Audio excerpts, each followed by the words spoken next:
माननीय उच्च न्यायालय के अनुसार स्वास्थ्य सप्ताह का आयोजन नगर निगम काशीपुर में किया जा रहा है, जिसमें आज क्या क्या किया इसके बारे में प्रधानमंत्री आवास योजना पर अध्यक्ष महोदय और SNA जसवीर सिंह राठी जी के द्वारा किया गया।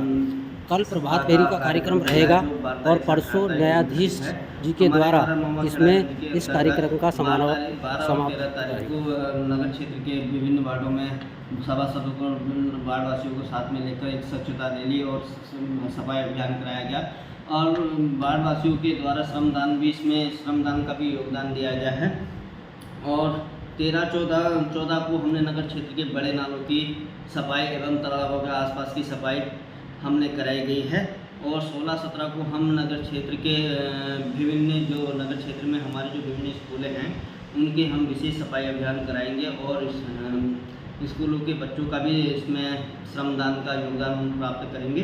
और 18 तारीख को जो भी हमारे महुआ खेड़ागंज के अंतर्गत पार्क हैं बच्चों के खेलने वाले, उसके भी हम विशेष सफाई अभियान हमने 18 तारीख को रखा है। इसमें हम वार्डवासियों के, व्यापार मंडल के एवं वार्ड सभासदों के, नगर अध्यक्ष एवं नगर पालिका के समस्त कर्मचारियों का इसमें श्रमदान का महत्वपूर्ण योगदान रहेगा। और हम इस अभियान के तहत विशेष हमने सफाई अभियान कराया गया है और निरंतर ही आगे भी ये प्रयास हमारा रहेगा नगर पालिका परिषद महुआ खेड़ागंज से कि हम लगातार इस सफाई अभियान को निरंतर जारी रखें और नगर के अंदर का एक स्वच्छता का माहौल बनाए रखें और नगर को भी एक स्वच्छ हम बनाने में अपना पूर्ण नगर पालिका की तरफ से योगदान रहेगा। तो आपने इस स्वच्छता अभियान में किन किन लोगों से, सामाजिक लोगों से सहयोग की अपेक्षा की है? हमने स्वच्छता अभियान में हमने नगर क्षेत्र के व्यापार मंडल एवं प्रशिष्ट व्यापारियों के एवं जो जनप्रतिनिधि हैं, जो विशिष्ट अतिथि नगरवासी हैं, उनका योगदान रहा है। हमने हमारे द्वारा स्वयं सहायता समूह के जो भी व्यक्ति हैं और महिलाएं हैं, उनका भी हमने योगदान दिया है। कल हमारे द्वारा एक स्वच्छता शपथ भी कार्यालय में दिलाई गई है और हम निरंतर ये प्रयास करेंगे कि हमें पब्लिक और वार्डवासी जितने भी हैं, हम सभी से श्रमदान का योगदान हम प्राप्त करें और ये आगे हमारे निरंतर चलता है। माननीय उच्च न्यायालय के आदेशानुसार सभी नगर निगम और नगर पालिकाओं में स्वच्छता सप्ताह का आयोजन किया जा रहा है। उसी परिप्रेक्ष्य में काशीपुर नगर निगम और नगर पालिका महुआ खेड़ागंज में भी स्वच्छता सप्ताह मनाया जा रहा है और जगह जगह पर स्वच्छता में अभियान चलाए जा रहे हैं तथा नगर निगम और नगर पालिका के अधिकारीगण इसमें पूरी निष्ठा और ईमानदारी के साथ अपना कार्य पूर्ण कर रहे हैं। रतन रोड से होते किला मोहल्ले होते मेन बाज़ार से यहाँ समापन होगा। जो उसके बाद एक छोटा सा चाय का भी कार्यक्रम रहेगा ताकि सब लोग आपस में बात कर लें। तो मेरा सबसे अनुरोध है कि कल इस कार्यक्रम में बढ़ चढ़ के भाग लें और जो एक संदेश जाएगा शहर के लिए कि हम कुछ करने के लिए तैयार हैं बिल्कुल और इस शहर को साफ करके ही रहेंगे। साथ ही 18 तारीख का भी एक कार्यक्रम है, जैसा माननीय हाईकोर्ट द्वारा निर्देशित किया गया है माननीय न्यायाधीश के नेतृत्व में। और ये सारे लोग जितने अधिकारी हैं वो सारे लोग, हमारे कर्मचारी जो सफाई से जुड़े वो लोग, ऑफिस के जितने अधिकारी कर्मचारी वो सब लोग भी रहेंगे। माननीय पार्षद गण भी हमारे ज़रूर रहेंगे इसमें। तो 8 बजे से 12 बजे तक हम 4-5 जगह पर एक स्वच्छता का कार्यक्रम सामूहिक रूप से चलाएँगे, जिससे लोगों को संदेश जाए कि हर छोटा बड़ा और ऊँचा नीचा प्रत्येक वर्ग का व्यक्ति, प्रत्येक अधिकारी का, यहाँ तक कि न्यायालय से जुड़े न्यायाधीश तक सफाई के प्रति जागरूक है। तो लोग में एक नया उत्साह आएगा। तो परसों उस कार्यक्रम में भी एक अपने घर के आसपास आप सब सफाई करिए, सब लोग मिलकर करेंगे, मोहल्ले में देखिए खुद ही साफ हो जाएगा। और कुछ कूड़ा इकट्ठा करिए ताकि निगम गाड़ी से उठा करके भागे। तो आप चलाइए एक अभियान अपने मोहल्ले में भी इकट्ठे होकर के कि मैं भी साफ करूँगा, आप भी अपने घर को साफ करिए, वो भी एक कार्यक्रम हो जाएगा। तो इसलिए 2 दिन का कार्यक्रम शेष है, इसमें जो भी आना चाहे सबका बहुत बहुत स्वागत और बहुत बहुत धन्यवाद रहेगा। और मैं तो चाहूँगा अधिकतर लोग आए, जैसे आज आपने इतनी बड़ी संख्या में आए, मुझे तो विश्वास ही नहीं हो पा रहा था। मैं सोच रहा 100-125 आदमी आ जाएंगे। बहुत बार बार धन्यवाद दे रही है, खाना खुशी भी करेगी, खुद हो पाए, बहुत अच्छा रहा, सबने बात ध्यान से सुनी। तो इसलिए आप भी इनकी बात ध्यान से सुने, ठीक है ना। तो वो भी आप ही के लिए लड़ती है, आप ही के लिए जीतती है। नहीं तो बाकी कोई नहीं है, बड़े लोगों की नेता लड़की का जीतेंगी तो ये गरीबों से लड़ेगी, गरीबों से जीतेंगी। तो इसलिए ध्यान रखें, इनका की बात जरूर सुने। और अंत में शपथ का कार्यक्रम होना है, सभी लोग अपने स्थान पर खड़े हो जाएंगे। मैं शपथ लेती हूँ कि मैं स्वच्छता के प्रति वचनबद्ध रहूंगी और इसके लिए समय दूंगी। मैं स्वयं से, अपने परिवार से, अपने मोहल्ले से और अपने कार्यस्थल से स्वच्छता की पहल करूंगी।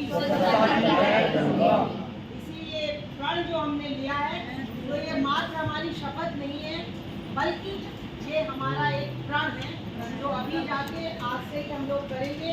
और यदि आप सब लोग मिलकर इस स्वच्छता की मुहिम में मेरा साथ देंगे तो मैं समझती हूँ कि जैसा आप बातों को सुना, इसके लिए आप सब लोगों को मैं आभार व्यक्त करती हूँ। और यहाँ पर इतने संख्या में आने के लिए आपका न्यायालय के अनुसार स्वच्छता सप्ताह चल रहा है, तो आज इस परिप्रेक्ष्य में किस प्रकार का कार्यक्रम रहा? माननीय उच्च न्यायालय द्वारा निर्देशित जो कार्यक्रम था, जो सरकार द्वारा निर्धारित किया है एक स्वच्छता सप्ताह के रूप में, वो 12 तारीख से स्टार्ट होकर के 18 तारीख तक लगातार पब्लिक के साथ पार्टिसिपेट करते, पब्लिक से जुड़ करके पब्लिक को जागरूक करते हुए एक किस्म से स्वच्छता सप्ताह ये पब्लिक का कार्यक्रम था कि पब्लिक को हम पब्लिक इस बात पर सोचने में मजबूर हो जाए कि स्वच्छता कितनी आवश्यक है। उसके अकॉर्डिंग ये लगातार हम 13 तारीख से आज 16 तारीख लगातार पब्लिक से, पहले दिन हमने स्वच्छता brand ambassador NGO, NSS, NYSKS प्रतिनिधियों के साथ वो करा। 14 तारीख को हमने होटल व्यवसायी व्यापार मंडल के प्रतिनिधि और 15 तारीख को हमने स्वयं सहायता समूह के साथ चर्चा की। आज हमारा प्रधानमंत्री आवास योजना से जुड़े लाभार्थियों का कार्यक्रम था। बड़ी संख्या में लोग आए, उन्होंने बड़े ध्यान से सुना और हम कहीं न कहीं इस कार्यक्रम में सफल हो रहे हैं। 17 तारीख को हमारा प्रातः 7 बजे से और 9:30 बजे तक एक प्रभात फेरी जागरूकता पैदा करने के उद्देश्य से निकाली जाएगी। इसमें व्यापार मंडल, होटल और अन्य व्यवसाय से जुड़े लोग होंगे, पालिका के अधिकारी कर्मचारी होंगे और पालिका के निगम के महापौर और पार्षद महोदय भी इसमें प्रतिभाग करेंगे। जैसा कि आपने बताया कि इतने लोग प्रतिभाग करेंगे, तो इनकी सूचना की क्या व्यवस्था की गई है? इनको सभी इस कार्यक्रम की सूचना लगातार शुरू के दिन दे दी गई थी और प्रत्येक दिन उनको रिमाइंडर भेजा जाता है और जैसे ही लोगों से चर्चा करते हैं उसमें भी इनको बताया जाता है कि आप 17 तारीख की प्रभात फेरी में भी आएँ और 18 तारीख के स्वच्छता कार्यक्रम में भी प्रतिभाग करें। जो 18 तारीख का कार्यक्रम है वो माननीय न्यायाधीश ADJ साहब के सुपरविजन में सारा कार्यक्रम होना है। उनसे हम लगातार कोऑर्डिनेट करके उनसे वार्ता करके कार्यक्रम बना रहे हैं, जिसमें शहर के मुख्य स्थानों पर सफाई का कार्यक्रम किया जाएगा और जो एक स्वच्छता संदेश के रूप में पूरे शहर में हम चाहेंगे कि जन जन तक वो पहुंच जाए, ताकि एक मिशन के रूप में ये कार्यक्रम हमारा सफल हो सके। ये कि हम अपनी गली मोहल्ले, अपने घर से हमने कूड़ा निकाला, सड़क पर डाल दिया, वो ठीक नहीं है। अगर आप पूरे दिन भर का कूड़ा आप डस्टबिन में रखेंगी और सुबह आने के बाद जब आप डालेंगी तो एक अच्छा संदेश आप दे पाएंगी। कोने में ऐसे कोने होते हैं, वहाँ पे आप रख दीजिए कि कल कूड़े वाला आएगा, सूखा और गीला कूड़ा हम उसको दे देंगे। इसी के साथ मैंने पहले कहा था प्लास्टिक और लोहा पर भी कहा था। प्लास्टिक पे जैसे हमारी खाली बोतल है, सॉस की बोतल है, ये आजकल पानी की बोतल है, ये लिम्का की बोतल है, या ये आजकल प्लास्टिक के ग्लास में पानी पीने का जो रिवाज चल रहा है, उसको हम क्या करते हैं कि ऐसे ही डाल देते हैं, प्लास्टिक की बोतल्स में आती है। तो आप उसको भी ध्यान रखिए कि हमें भी उसको सड़क पर नहीं फेंकना है, उसको भी हमें एक जगह अपने घर में इकट्ठा करना है और जब आपके पास 2-4 किलो हो जाए उससे आपको पैसा ही मिलना है। अगर आप बाहर फेंकेंगे तो वो गलत संदेश जाएगा और आप अपने घर में रख के इसको बेचेंगे तो 4 पैसे वो आपको भी उससे मिलेंगे ना। तो इसका ध्यान रखिए। और जो अभी हम ऐसी इतनी अगर कील भी आपके पास है, अब वो अंततः वो लोहा गल कर किसी दूसरे कार्य में आ जाएगा। इसलिए आप प्लास्टिक बेचेंगे तो वो प्लास्टिक भी आपकी गल जाएगी और गल के फिर पुनः किसी और काम में उसका दाना बनेगा। दाना बनने के बाद जो भी काम आएगा उसका तो कुछ भी बन सकता है। तो यानी कि आपके लिए इतनी छोटी छोटी चीजें बहुत महत्वपूर्ण है। सूखा कूड़ा, गीला कूड़ा, प्लास्टिक और लोहा, इसको आप अगर कांच, इसको आप अलग अलग करिए। सप्ताह में एक बार हमारी गाड़ी में कांच का एक डब्बा लगा रहता है, प्लास्टिक का लगा रहता है, आप उसमें भी सप्ताह अगर कोई कांच का कोई भी टूटता है, ग्लास टूटता है, कुछ भी टूटता है, हमारे बच्चे भी सुरक्षित रहेंगे। आप सड़क पे डालेंगे तो हो सकता है कोई अनजान व्यक्ति आपकी सड़क से गुजर के जा रहा हो, उसके पैर में वो कांच का टुकड़ा लग जाए, तो हम अपने बच्चों को तो सुरक्षित, हमारे बच्चे खेलने जाएंगे उनके पैरों में भी लग सकता है, तो हम अपने बच्चों को भी सुरक्षित रख पाएंगे और जो आगंतुक है हम उसे भी सुरक्षित रख पाएंगे। और तभी रख पाएंगे जब हम उस कांच के टूटे हुए कांच को अपने घर में सुरक्षित रखेंगे।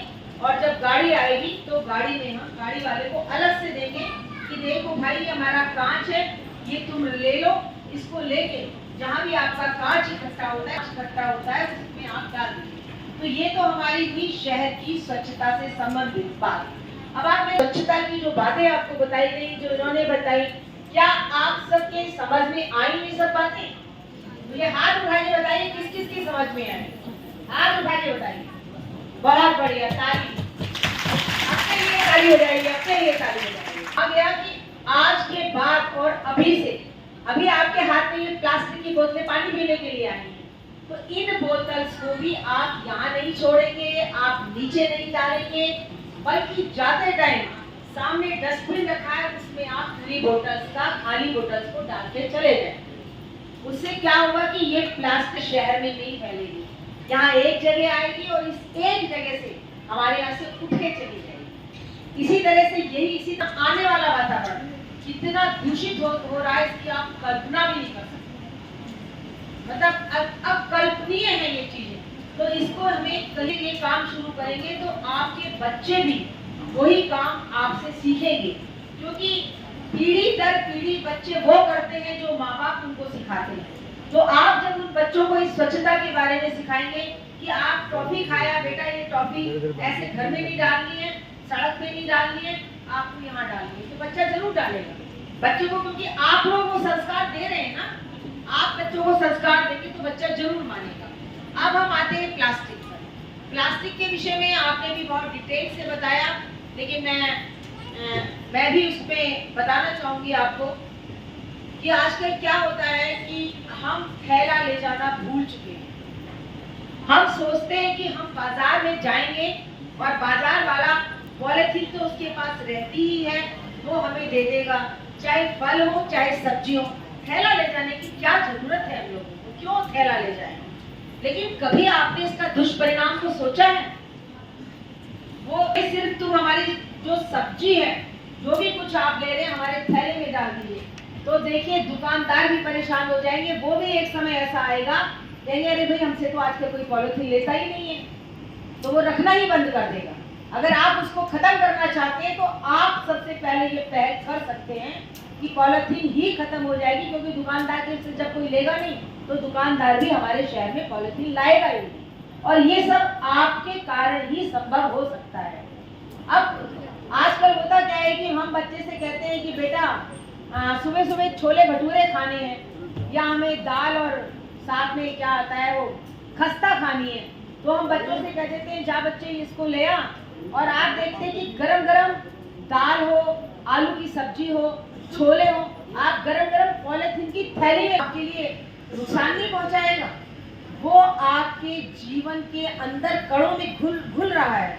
उसका जो कण है वो आपकी सब्जी में आ रहे हैं, और वो सब्जी जब आप खा रहे हैं तो वो आपके शरीर में पहुंच रहा है, और वो शरीर में धीरे धीरे प्रभाव डालता है, एकदम प्रभाव नहीं डालता है। मैं कल एक अध्ययन पढ़ रही थी, स्तन कैंसर, जो हमारी महिलाओं को जो स्तन कैंसर हो रहा है उसका भी एक प्रबल कारण है पॉलिथीन। इस पॉलिथीन से उसके छोटे छोटे जो धीरे धीरे जो कण है, हमारे गले का कैंसर है, क्योंकि जाना जो भी हम चीज तरल पदार्थ खा रहे हैं जाना तो हमारे यहीं से है ना, यहीं से जाके हमारे पेट में पहुंचना है, तो या तो यहाँ कैंसर होगा खिला देते, तो उस थैली में लाकर खिलाना भी सबसे बड़ा कारण है कि उन गर्भवती महिलाओं को भी उनके भी शरीर में वो कण, जो प्लास्टिक के कण हैं, जो सिंगल यूज प्लास्टिक के कण हैं, वो उनके शरीर में जा रहे हैं। और जब गर्भवती शुरुआत करेंगी, मुझे पूरा विश्वास है आप इसको करिए। इसलिए आप ये प्रण कीजिए कि सिंगल यूज प्लास्टिक, मेरी बोतल दीजिएगा, कहीं भी मैं पानी की बोतल आ कहीं भी मैं इस्तेमाल नहीं करूंगी। अब देखिए मेरे पास ये बोतल है, मैंने फेंक दी, मैंने आपसे कहा कि आप डस्टबिन में डाल दीजिए, कहा ना मैंने। अब आपके घर में यदि पॉलिथीन है, बहुत पॉलिथीन है, तो इसको इकट्ठा करिए। 20 रुपए किलो में या कितने में आपकी प्लास्टिक ये पॉलिथीन बिक जाएगी, आप बेच दीजिए। उसे बेचने से क्या होगा, आपको पैसा भी मिलेगा। या ऐसी जो कोक की बोतलें होती है, बड़ी बड़ी 1-1 केजी की जो बोतल होती है, गाड़ी में भी हम अलग ही डालेंगे। और गाड़ी में जब आप जो शिकायत आप लोगों की मिल रही है, उसको जो है हम उस शिकायत को ना आने दें। गोबर का उदाहरण दिया, ऐसे बहुत से उदाहरण आपके सामने आए हैं, उस बात को मैं दोहराना नहीं चाहूंगी। तो ये सभी चीजें, गोबर हम डालेंगे क्यों बहाने, अरे भाई गंडे खाद की भूमि हमारे लिए पैसे का एक कारण है, पैसा मिलने वाला है। हर चीज में अगर आप देखेंगे, हर चीज आपके लिए पैसा अर्न करने के लिए, हर चीज में आप पैसा ढूंढ सकते हैं। आपके काम में वो आने वाला है, जो आप चीज वेस्ट समझ रहे हैं वो हर आपके काम आने वाला है। बस मैं इतना ही कहूंगी, आज का जो आप लोगों को यहाँ पर बुलाया गया, वो सिर्फ यही एक संदेश देने के लिए बुलाया गया कि हम किस तरीके से हमें अपना घर, अपना शहर, अपनी गली, अपना मोहल्ला साफ करने के साथ साथ हमें किस तरह से कूड़े को अलग अलग करना है, किस तरह से हमें पॉलिथीन का प्रयोग नहीं करना है। ये पॉलिथीन हमारे जीवन के लिए